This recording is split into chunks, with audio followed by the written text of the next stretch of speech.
পাশের দেশের গোয়েন্দা সংস্থা গত কয়েক মাসে সুব্রত বাইনের মতো অন্তত ৮০ জন আততায়ীকে দেশের বিভিন্ন পয়েন্ট দিয়ে অনুপ্রবেশ করিয়েছে বলে দাবি করেছেন সংবাদমাধ্যম আল জাজিরার অনুসন্ধানী সাংবাদিক জুলকারনাইন সায়ের সামি। পোস্টে জুলকারনাইন লেখেন, আন্ডারওয়ার্ল্ড কুষ্টিয়া মেহেরপুর অঞ্চলের চরমপন্থী গ্রুপ এক হয়ে নির্বাচনকে সামনে রেখে বিভিন্ন প্রার্থী ও কেন্দ্রীয় নেতা এলাকার জনপ্রিয় নেতাদের টার্গেট করে হত্যা ও সহিংসতার ঘটনা ঘটানোর পরিকল্পনা চূড়ান্ত করেছে।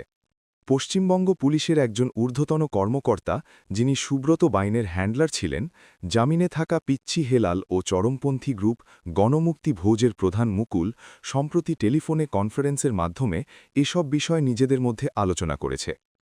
তিনি আরও বলেন, সুব্রত বাইন কারাগার থেকে তার মেয়ের মোবাইলে ফোন দিয়ে কনফারেন্স করে পিচ্চি হেলাল ও ভারতের পশ্চিমবঙ্গে পলাতক লেদার লিটন, পিচ্চি হেলাল, মুকুল, বাড্ডার বড় সাইদ ও দীপুর সঙ্গে কথা বলিয়ে দেয়।